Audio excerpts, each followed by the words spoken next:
Obrigada, João. Só vocês para cá. Tem que... Só um minutinho, galera. Muito bem, obrigada, João, pela oração. E eu gostaria de iniciar a aula de hoje fazendo uma pergunta para vocês. Na verdade, um desafio.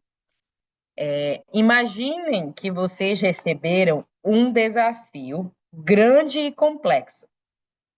Por si só, a palavra desafio já diz que é uma tarefa difícil, né?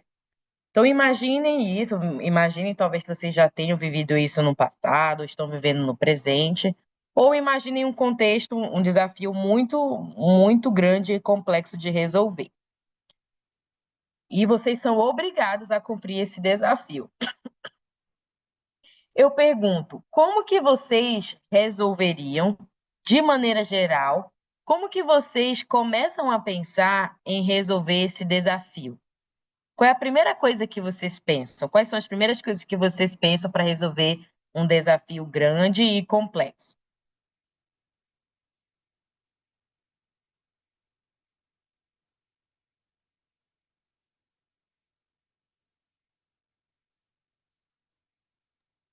Bom, Rebeca, posso responder? Pode. Eu tenho duas coisas que eu penso quando eu recebo algum desafio, algum problema no meu trabalho. E aí eu coloco isso em prática na minha vida também, caso seja possível. Às vezes é, às vezes não, né? Mas eu penso primeiro se esse desafio já ocorreu antes comigo, se eu já tive contato com algo parecido, onde eu pude ter algum tipo de pensamento ou algum tipo de solução. Então, eu procuro um histórico de anotações, um histórico de evidências que já tenham ocorrido, para que eu já possa tirar como base como eu posso resolver esse desafio, né? E depois que eu consigo mapear isso, eu tento quebrar esse desafio em partes menores, para que não pareça um bicho de sete cabeças tão grande. Então, se eu preciso fazer determinada tarefa, né? Eu posso dividir ela em tarefas menores para que eu vá cumprindo uma de cada vez e assim me organizando e esse desafio não pareça assim tão complexo de ser resolvido, né? Excelente, João. Muito bem. Só me lembra aí, João, qual foi a primeira coisa que você falou o primeiro pensamento que você tem, além do dividir em partes menores? Foi de procurar se isso já aconteceu alguma outra vez ou Ah, então algo ótimo. parecido já aconteceu antes. Boa. Então, pensar se tem algum histórico, né? Se já passou por algo assim, e dividir em partes menores. Boa. Alguém mais? Que como é que vocês pensam ou agem quando tem um desafio grande e complexo a resolver? A Amanda colocou aqui. Eu penso primeiro em como começar. Tento fazer uma etapa por vez, pensando primeiro em como começar, por onde começar, para não acabar me desesperando com a quantidade de coisas para fazer para resolver esse desafio. Boa, Amanda. É, pensar em começar evita desespero, pelo que eu entendi aqui que a Amanda colocou. Então, pode ser que a nossa mente, venha várias tarefas e a gente não vai ter nem certeza se aquelas tarefas vai ser ruim, então vai ser útil, na verdade, né? Então, para não gastar esforço à toa, é um bom início aí pensar por onde e o que que é necessário fazer. Boa. Muito bem. Alguém mais, pessoal? Ou alguma coisa a mais? Eu separei para vocês aqui um- uma imagem que retrata um pouquinho, né? Ela está um pouquinho cortada, mas dá para a gente compreender.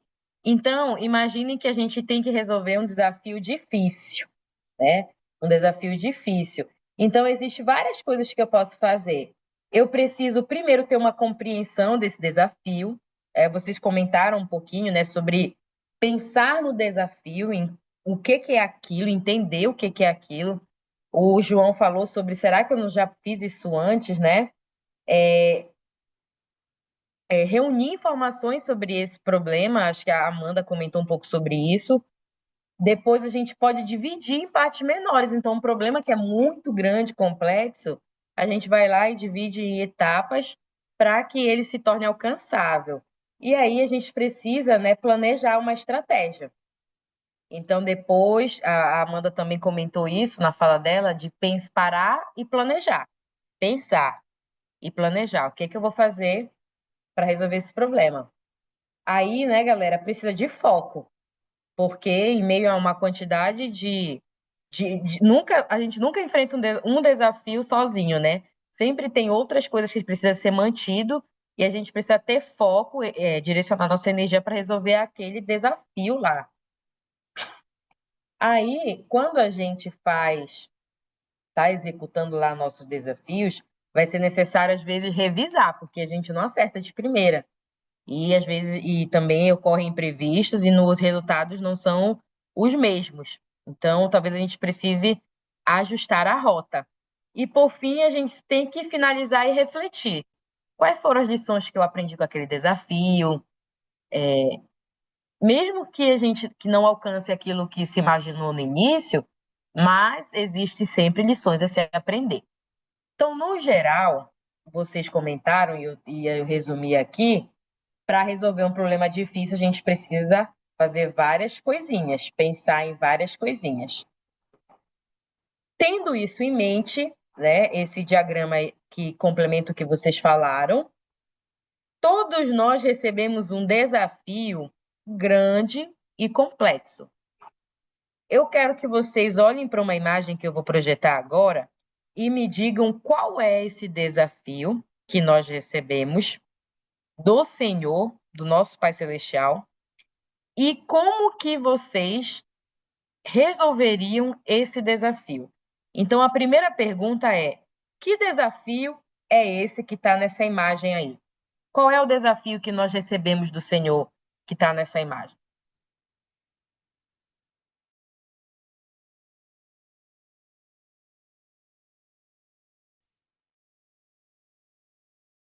De ir ao templo.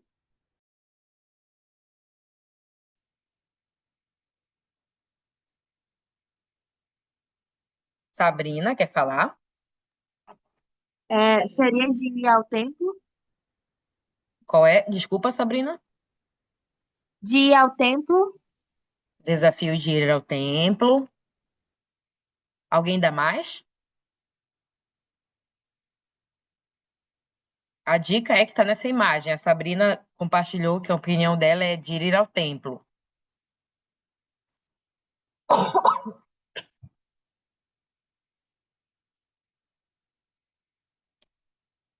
Alguém dá mais?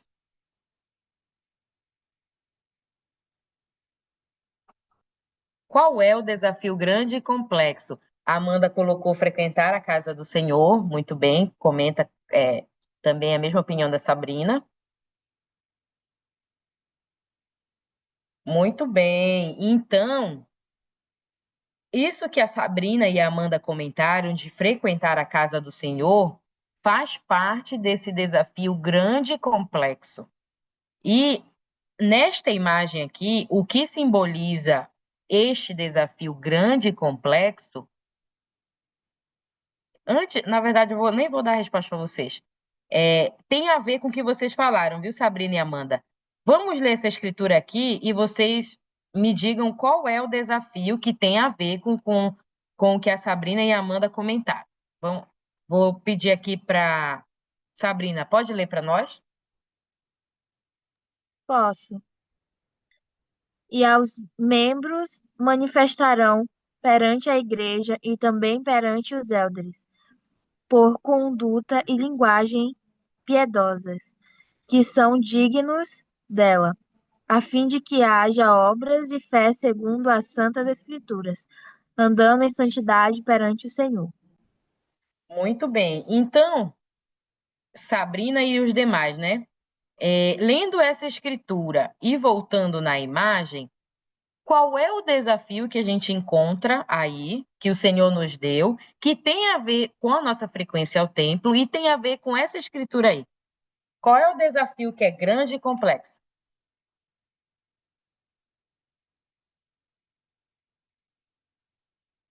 Começa com S. A Amanda colocou permanecer em santidade. Muito bem. Então, pessoal, nesta imagem aqui tem um grande e complexo desafio, que é santidade ao Senhor.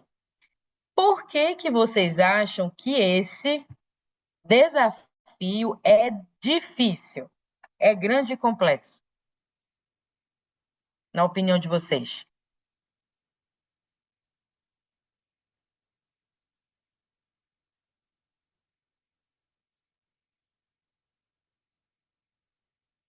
Por que que esse desafio aqui é grande e complexo?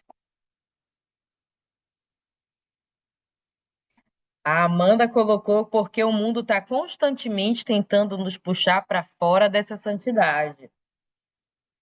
Boa.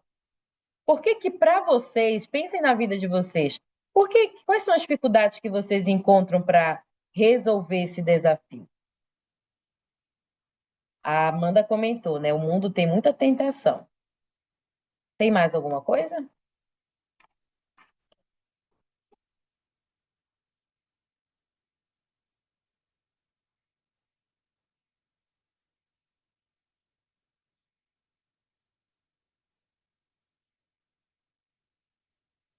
Vou ajudar vocês aqui, ó.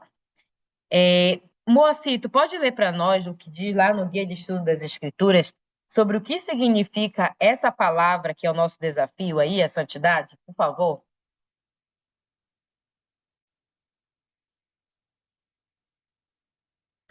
Assim, é, santidade, perfeição espiritual e moral. A santidade indica pureza de coração e de propósito. Os membros devem manifestar que são dignos da igreja, andando em santidade perante o Senhor. A casa do Senhor é um lugar de santidade. Homem de santidade é um dos nomes de Deus. Muito bem. De acordo com esse trecho aí, esse conceito, por que que então é difícil para a gente cumprir esse desafio? O que que tem de difícil?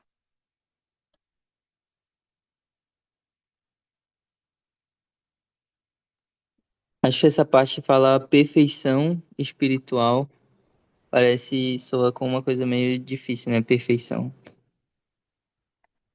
Ah, concordo, Moacir. Esta palavrinha aqui já torna o problema muito complexo e impossível, né? Diante das nossas limitações como ser humano. Então, quando a gente lê que o Senhor quer que nós andemos em santidade e a gente vai lá e descobre que santidade é uma perfeição espiritual e moral, que indica que o meu coração e minhas intenções são puras, aí, quando essa palavra perfeição já torna o desafio extremamente complexo. E como nós vimos no início, e vocês me falaram que quando vocês ganham um desafio, vocês pensam, planejam, buscam, pesquisam informações, avaliam o histórico, dividem em partes menores aquele problema. Como que vocês resolveriam esse desafio de ser santo? Por onde que vocês começariam?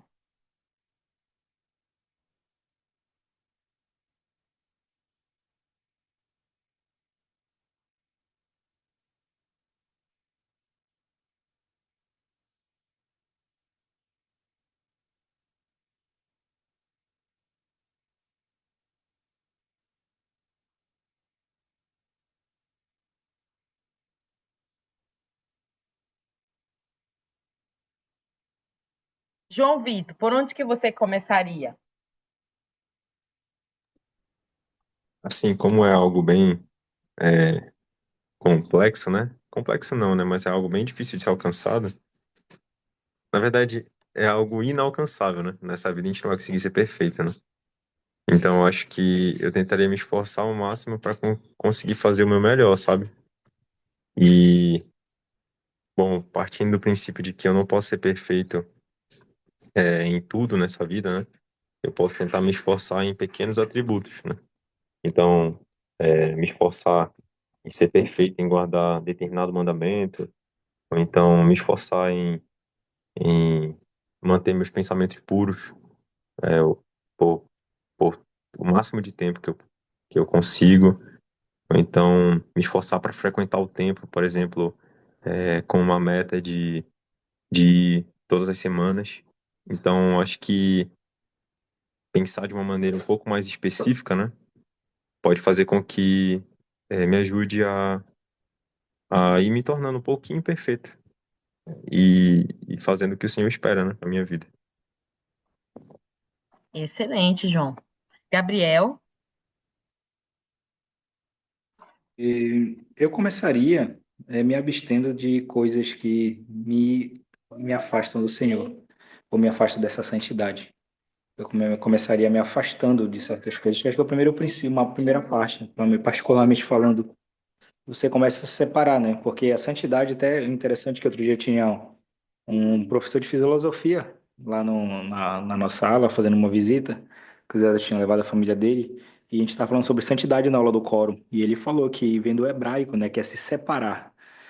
É a palavra santidade. Então você se separa de todas as coisas. Então quando você se santifica, você está somente se separando. Então você começa por aí, se separando das coisas, se abstendo, se afastando de tudo aquilo que não condiz com o evangelho. A partir do princípio, se você gosta de escutar músicas, então se é uma coisa que você está errando ali, você começa se afastando de certas músicas, certos tipos de filmes, vídeos, locais, e consequentemente você vai se santificando nessas partes.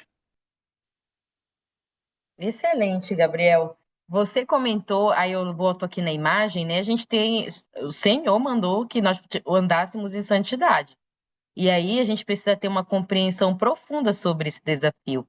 Parte do princípio de saber o que significa, de saber tanto no conceito, né, que a gente viu, quanto aí o Gabriel até comentou o que significa a palavra, tanto na prática, como o que significa esse pedido que logicamente é impossível, mas se ele pediu que existisse um esforço relacionado a isso na minha vida, como que eu faço isso? E aí o João comentou sobre dividir em atributos, né? Em atributos menores, alcançando o máximo que ele consegue alcançar de perfeição em alguns atributos.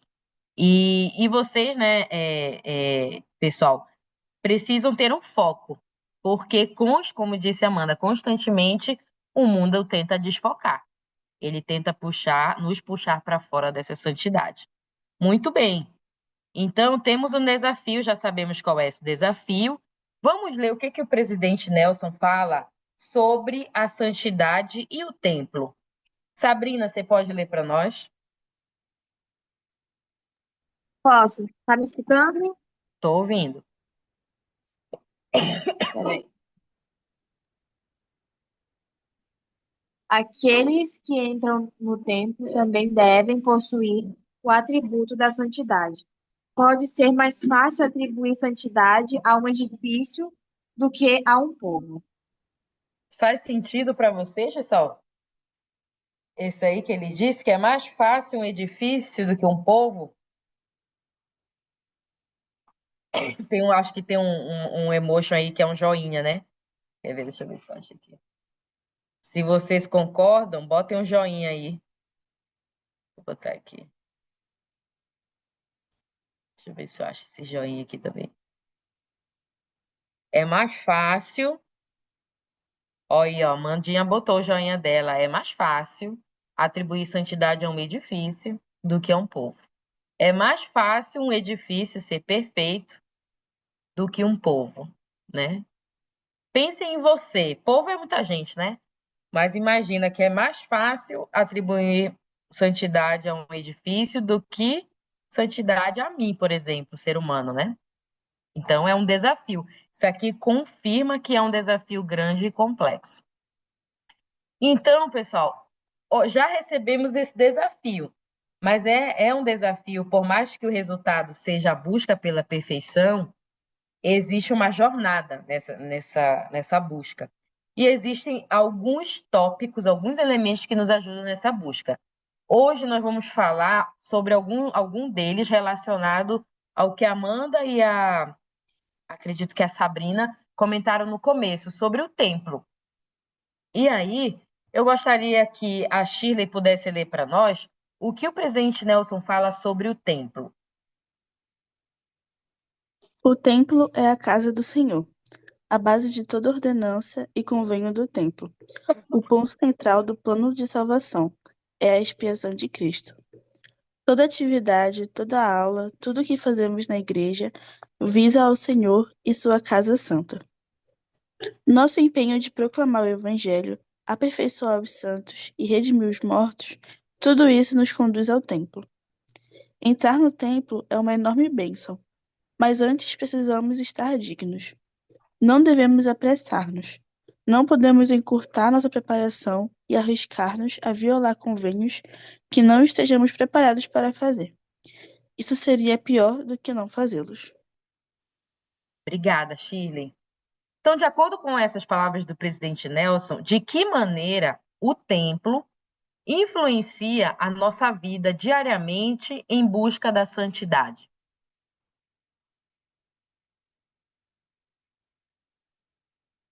De que maneira o templo é um influenciador? É um grande influencer na nossa busca da santidade.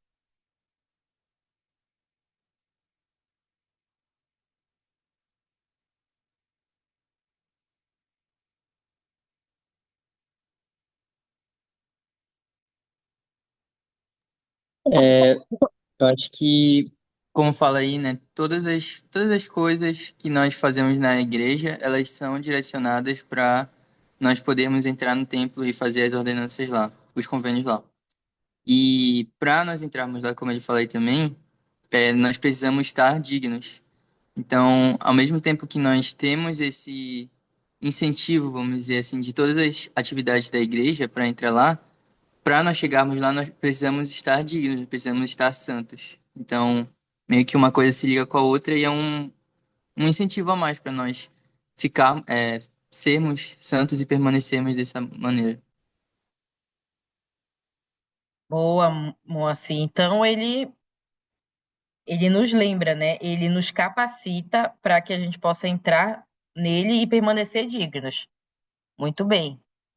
O Gabriel pediu para eu repetir a pergunta, de que maneira o tempo influencia a nossa vida diária em busca da santidade?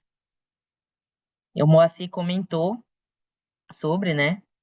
Alguém mais, pessoal? Como é que o templo influencia a sua própria vida para ser mais santo?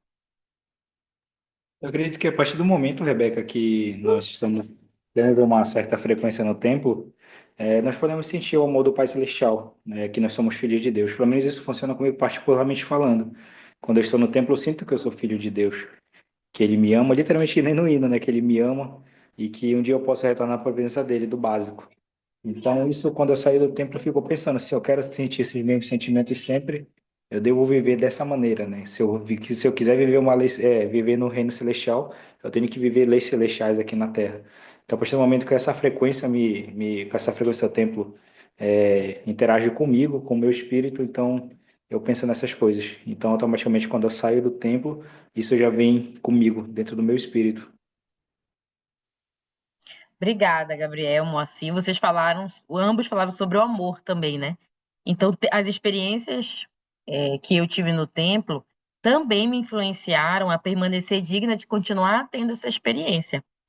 Hoje também nós vamos lembrar de alguns outros motivos de por que que o templo é um grande influencer para que nós consigamos manter a santidade na nossa vida diária, né?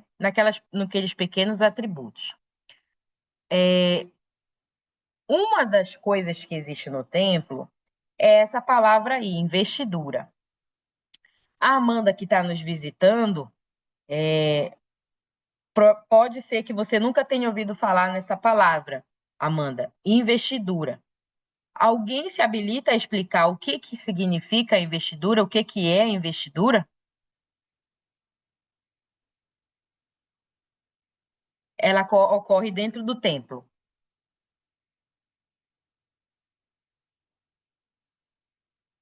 Alguém se habilita?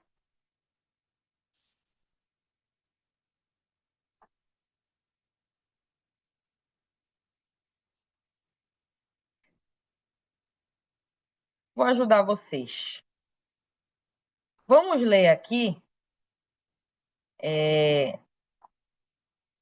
Vamos ler aqui essas duas escrituras, por favor.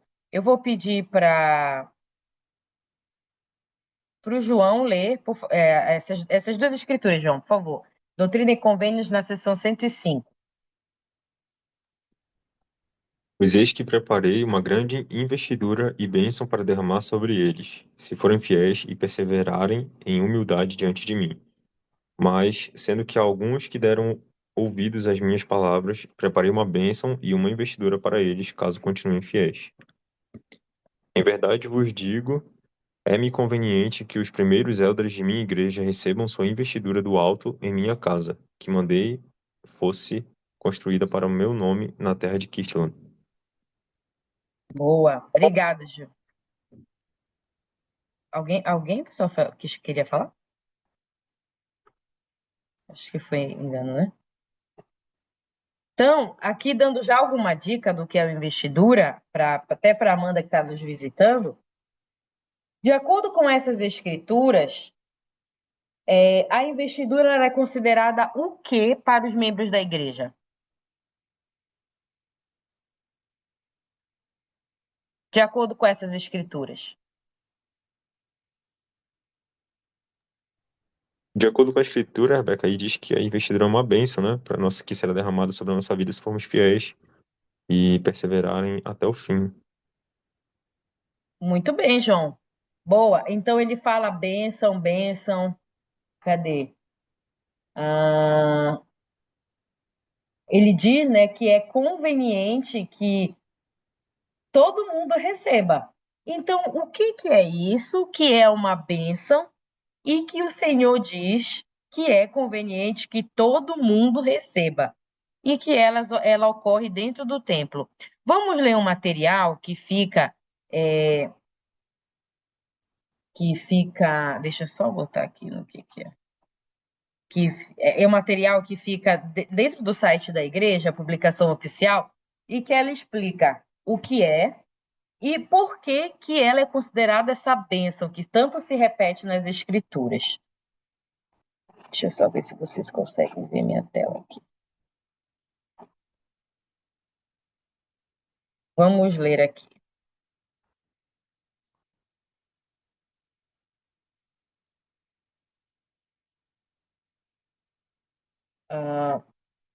Eu vou pedir para o João Vitor, pode ler para nós esse primeiro parágrafo?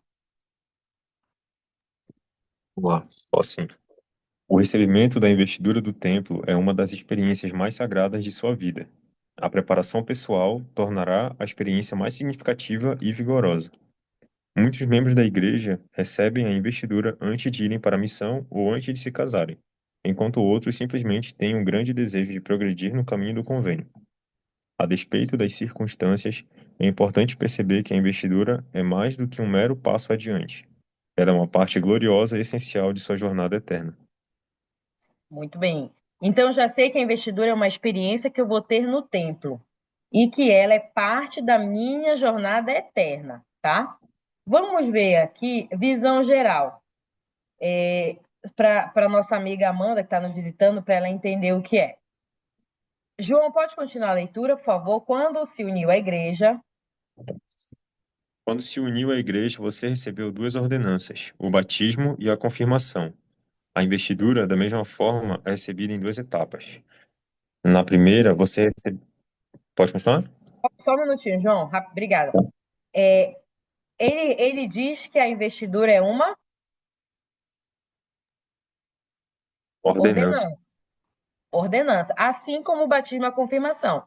Então, o batismo e a confirmação a gente faz lá na capela e a investidura a gente faz no templo. Ela é dividida em duas etapas. A iniciatória, que inclui bênçãos especiais, referência à nossa herança e nosso potencial divino, e a segunda etapa é o restante da investidura, que é junto com outras pessoas no templo, que é nessa salinha aqui. E aí, já entendemos que é uma ordenança que ocorre no templo, dividida em duas etapas, que eu vou receber bênçãos eternas, especiais e eternas. Muito bem. E aí eu pergunto, antes de nós lermos o texto de por que ela é uma dádiva, eu pergunto para vocês que já receberam essa ordenança no templo, por que que a investidura é uma dádiva na sua vida?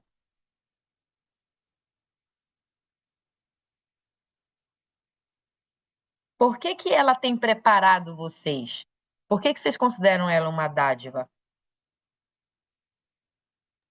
Eu acho que ela nos lembra todos os dias sobre o amor e a proteção de tanto do Pai Celestial quanto de Jesus Cristo. Porque às vezes a gente sabe que Jesus Cristo nos ama. A gente sabe que ele expiou por nós, que ele morreu por nós. Mas às vezes a gente não sente de fato. A gente sabe, mas não sente. São coisas muito diferentes.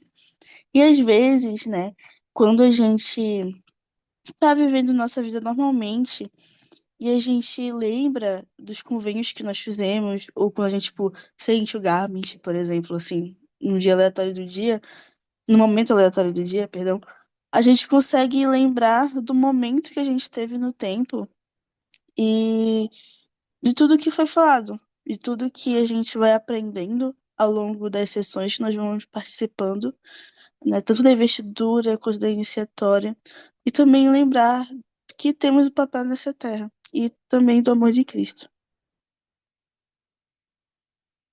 Obrigada, Shirley.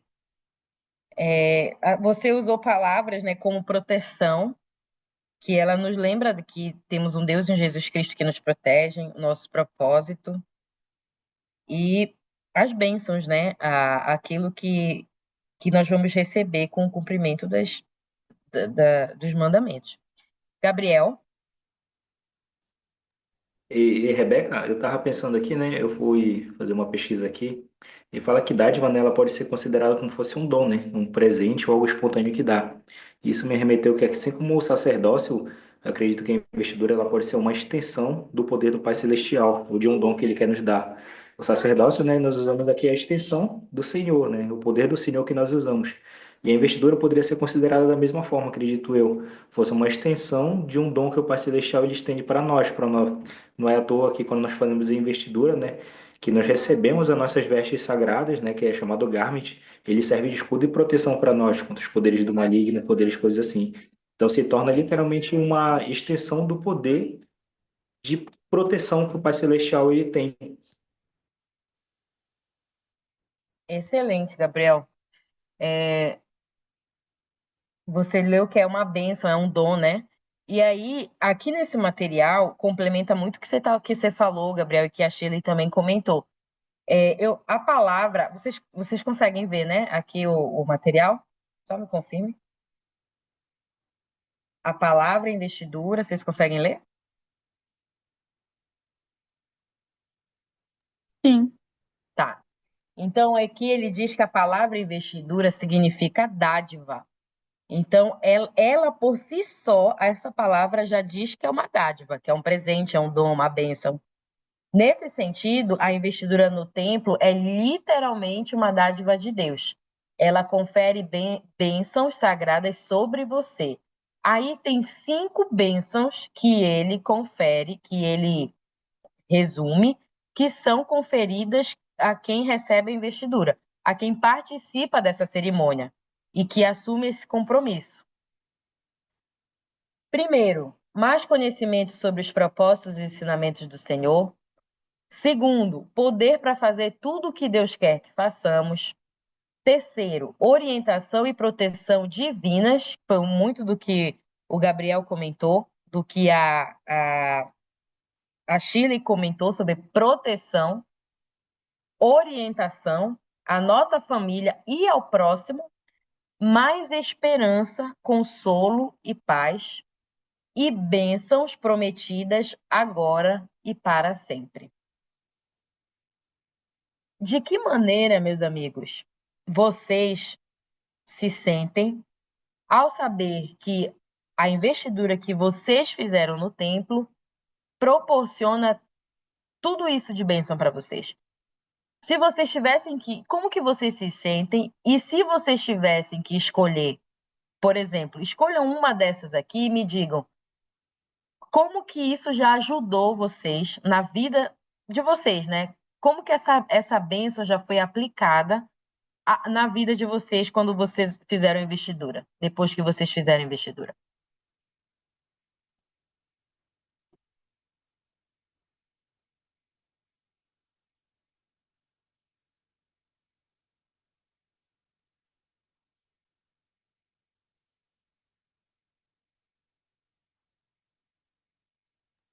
Acho que para mim a palavra que mais chama atenção é esperança, porque é uma coisa que a gente realmente precisa ter e buscar continuar tendo todos os dias, né?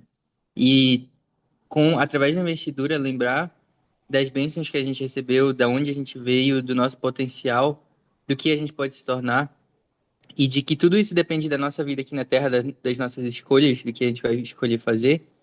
Tudo isso dá esperança para a gente poder continuar. E acho que isso não sei se eu tenho uma experiência específica, mas assim, durante a minha vida mesmo, em momentos que eu me sinto assim um pouco mais triste ou mais para baixo, lembrar disso me dá muita esperança, paz.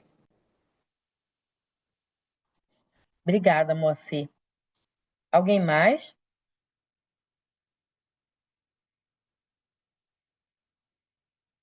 Como que vocês já sentiram essas bênçãos na vida de vocês através da investidura?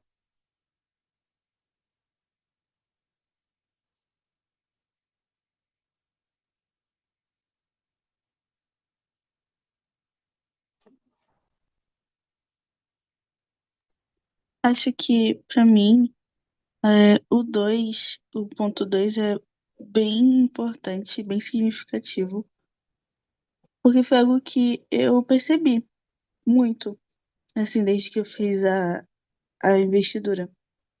As coisas que eu peço, tipo, sabedoria, e para servir tanto na igreja, quanto no estágio, quanto na faculdade, essas coisas vêm se desenvolvendo com uma facilidade maior, uma facilidade que eu não tinha antes da investidura. E a partir da investidura, tudo começou a ficar um pouco mais claro. E eu achei isso bem interessante. Obrigada, Shirley. Essa segunda também me chama muita atenção. Uma vez, depois que a gente passa pela investidura, a gente tem a oportunidade a gente faz a primeira vez, quando nós entramos, nós fazemos por nós mesmos, e depois a gente faz em favor daqueles que já faleceram. E tem duas etapas, como nós vimos, né? Então, quando eu estava participando da primeira etapa em favor de uma pessoa falecida, né? Novamente, lá na iniciatória, conforme nós lemos que a primeira etapa se chama iniciatória, era uma época em que eu tinha recebido um desafio profissional muito grande e eu me sentia muito incapaz, essa que era a palavra, muito impotente. Eu não acreditava que eu ia conseguir fazer aquilo. E eu não encontrava muito apoio ao meu redor, né? No meio profissional que eu tinha, eu não encontrava muito apoio para conseguir cumprir aquele desafio. E eu lembro que eu fui ao templo e eu participei, né, dessa ordenança em favor de outra pessoa, e a minha mente estava buscando respostas para saber como que eu ia conseguir aquilo, né? E aí, um outro sentimento era que eu via que outras pessoas que já tinham enfrentado ou resolvido desafios daquela maneira, eu olhava para aquelas pessoas e eu dizia assim: essa pessoa vai conseguir, mas eu não vou conseguir. Eu vou ser a única pessoa que não vai conseguir fazer isso porque eu não sei como resolve isso.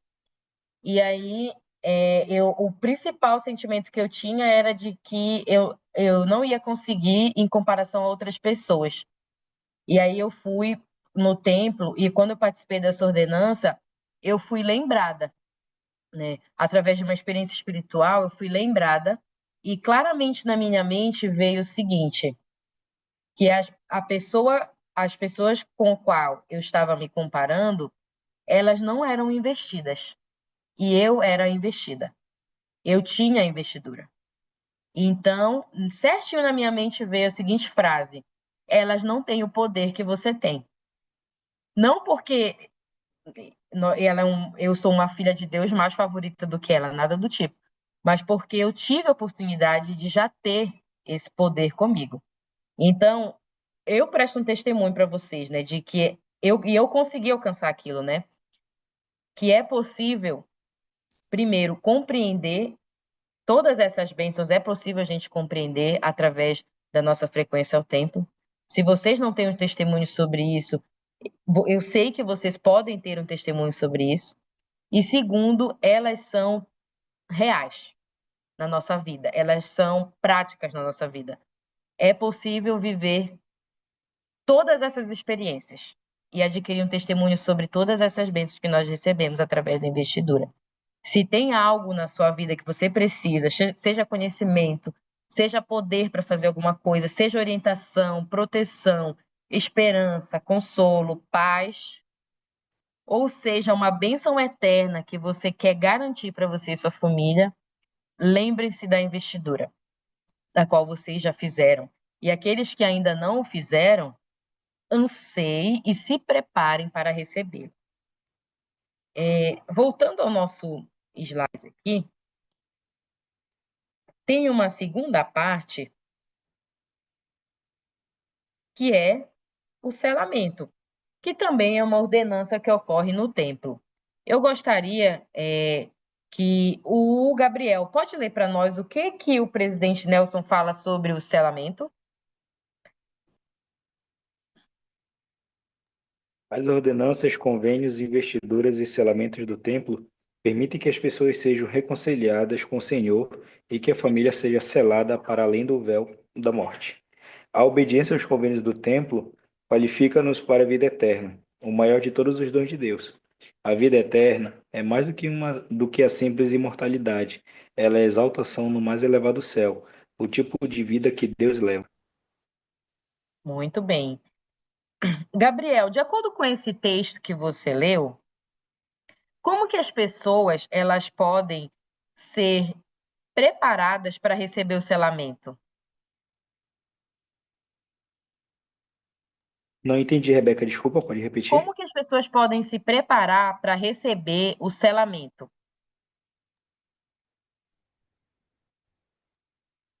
Simplesmente tem os cursos, né? Curso de preparação para o templo. Mas eu acredito que literalmente o casal, ele, um caso, né, um casal, a família, deve primeiro compreender qual o convênio que eles estão fazendo e a seriedade do convênio que eles vão fazer também. Porque não é algo que você faz e daqui a 2 meses já vou desfazer. Você está quebrando um contrato e cada quebra de contrato tem cláusulas de, como é que se fala? Consequências, né? Como a Juliane comentou aqui comigo agora. Então, as consequências são bem graves, não são bem sérias, assim, no sentido espiritual.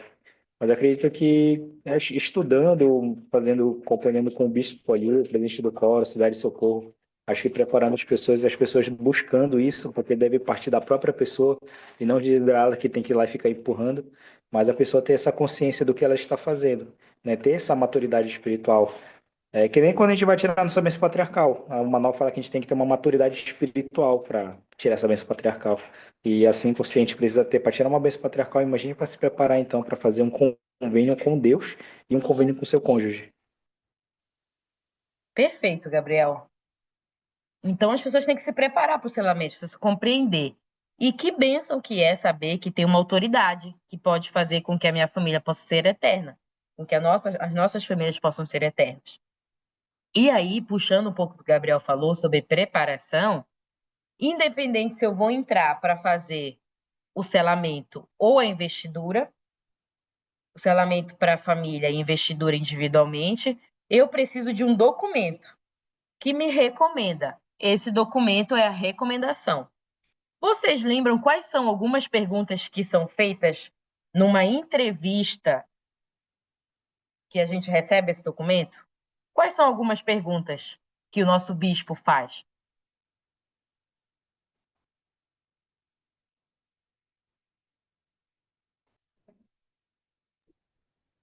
E o membro é dizimista.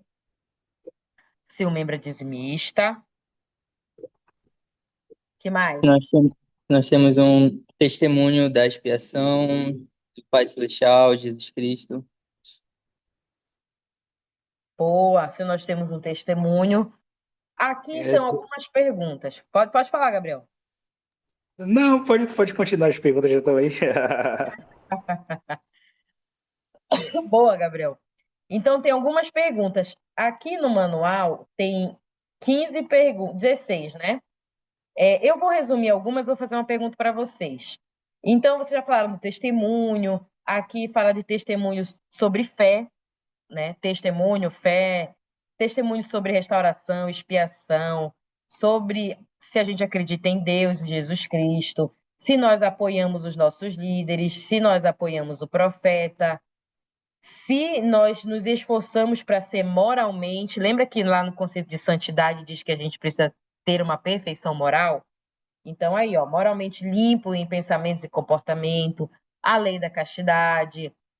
Se a gente segue os princípios tanto no comportamento privado quanto no público, se a gente apoia algum tipo de iniciativa contrária à igreja, se nós estamos guardando o dia do Senhor, se nós somos honestos, se nós somos dizimistas integrais, se a gente obedece a palavra de sabedoria, se a gente guarda os convênios, se a gente está usando o garment, se tem algum pecado sério que está omitido. E se a gente se considera digno, tá? Se a gente E por fim, essa é a pergunta final, né?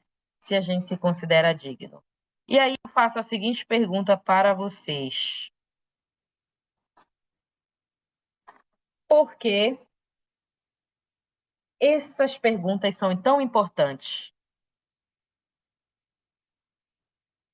Podiam ser outras perguntas ou podia ser uma prova, mas por que é tão importante fazer uma entrevista e respondermos essas perguntas?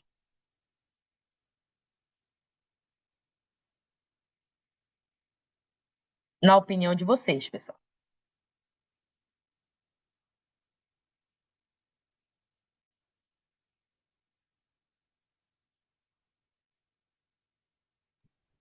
É que assim, eu percebi que as perguntas, percebo, né, que as perguntas, a maioria começa com você, né, e é uma pergunta. Você se considera, ou você possui, ou você tem, né, é uma pergunta direcionada para nós, né, e eu vejo que isso é muito uma análise individual da nossa própria vida. E a pessoa que está entrevistando a gente, né, nosso bispo, nosso presidente destaca, né, ele pode não conhecer a gente, né, a nossa vida, mas a gente conhece, a gente sabe, nós sabemos quem nós somos, né? E além disso, o Senhor também nos conhece. Então, essa análise que a gente faz da nossa própria vida, ela não é unicamente nossa. É você e o Senhor olhando para o seu propósito, para sua identidade divina, né? E isso nós vamos entender, né? No momento que a gente estiver passando pela entrevista, ou então no momento que a gente estiver se preparando, né? Para ir para uma entrevista ou ir para o templo, né? A gente vai identificar que tipo de mudanças eu preciso efetuar na minha vida que vão me permitir ser uma pessoa mais santificada, né? É uma análise que eu vou fazer sobre mim mesmo. Então, não vai ter uma pessoa lá te julgando, né? Falando assim, não, eu acho que você não tem um testemunho. Então, você não pode ter uma recomendação. Não, é uma análise única sua. Tanto que as perguntas, a maioria, elas são de resposta de sim ou não, né? Não tem uma justificativa, né? Justifique sua resposta, né? É de sim ou não. Ou você possui ou você não possui. Então, é uma análise que você faz identificada sua e o Senhor, ele vai estar junto com você para para te ajudar, né? A você ser mais santo e poder ter uma recomendação para ir para o templo. Excelente, João. Muito obrigada. Gabriel? Eu vou pegar um pouco do que o João falou. Eu gostei da parte que ele falou de identidade, né? Todo mundo sabe, né, que quando a gente vai tirar uma identidade, a gente precisa levar vários documentos para que as informações estejam corretas.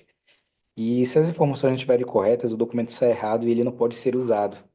E da mesma forma, esses assuntos, eles mostram para a gente e para quem está entrevistando o Pai Celestial como nós estamos, que tipo de identidade nós estamos tendo naquele momento ali da entrevista, da recomendação para o templo. Por isso que é muito importante A gente sempre, nós mesmos, sempre estamos lendo, tem até um discurso, o bispo sempre aconselha nós estarmos lendo essas perguntas para verificar se realmente nós acreditamos nisso, nós temos esse testemunho e se essas coisas realmente estão encaixando, se está fazendo sentido para a minha vida, né? É muito bonitinho estar lá, entrar dentro do templo ou dizer que a gente está indo ao templo, bater uma foto, mas será que realmente eu acredito que o templo é a casa do Senhor? Né, e de que eu posso estar lá, posso ser fortalecido. Então, isso é uma pergunta que a gente deve fazer de tempos em tempos para nós mesmos. Realmente, eu acredito que Joseph Smith foi um profeta, eu acredito que durante o Wilson Mendonça fala com Deus, eu acredito no Coro dos Apóstolos, eu estou apoiando grupos que estão fazendo coisas contrárias às coisas da igreja, eu apoio essas coisas que são contra a doutrina da igreja, eu sou dizimista, então essas coisas a gente tem que se perguntar, e porque faz parte da nossa identidade como filhos de Deus. Então, se eu não estou me encaixando com uma dessas qualidades aqui, é uma hora de eu realmente me olhar, me avaliar, para poder verificar essas coisas.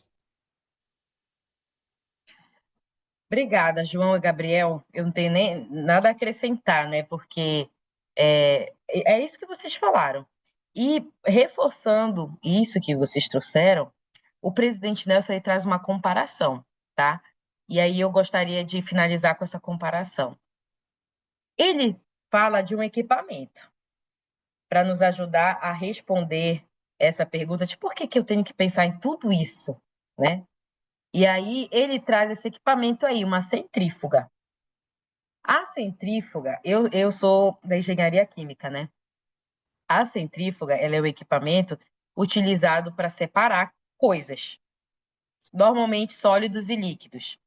E aí ela faz isso de uma maneira eficiente, ela não faz isso de qualquer maneira, porque de maneira ineficiente existe uma peneira, talvez, né? Mas existem certos líquidos, certas substâncias que a gente precisa separar, que a gente precisa de uma centrífuga, porque para ela ser eficiente, para ela fazer essa separação, tá? E aí eu trouxe para vocês, por exemplo, um videozinho aqui, deixa eu ver se eu consigo, no finalzinho, de uma dessas centrífugas, né? Então, só para vocês, para a gente entender o que o presidente Nelson vai falar.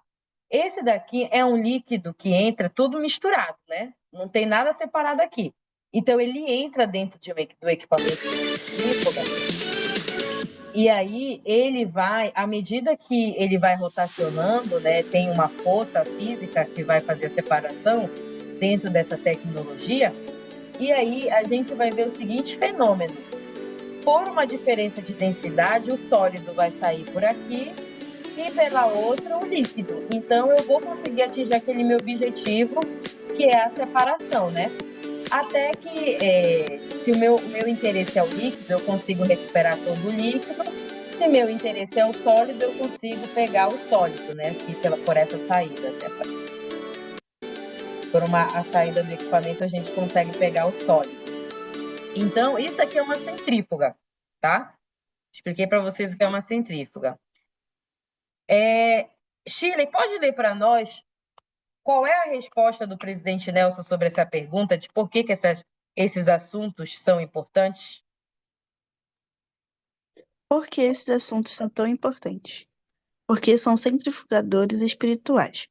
Eles ajudam a determinar se realmente vivemos como filhos do convênio, capazes de resistir às tentações dos servos do pecado. Essas entrevistas ajudam a discernir se estamos dispostos a viver de acordo com a vontade do Deus verdadeiro e vivo, ou se nosso coração ainda está voltado para as riquezas e coisas vãs do mundo. Faz sentido, né, pessoal? Isso aí que ele falou, usar como centrifugador espiritual, fazer com que você e eu, nessa hora dessa entrevista, a gente possa separar aquilo que serve e aquilo que não serve. E aí vem o discernimento, né? Então, naquele momento, eu consigo, através do discernimento, ver aquilo que eu preciso eliminar ou aquilo que eu preciso fortalecer. E assim, né, nós vamos evoluindo naquele primeiro desafio que eu comentei com vocês, que é de santidade, porque esse desafio está estampado na entrada do templo. Se o documento que eu vou tirar é para entrar no templo, eu tenho que verificar como é que eu estou com relação ao desafio da santidade.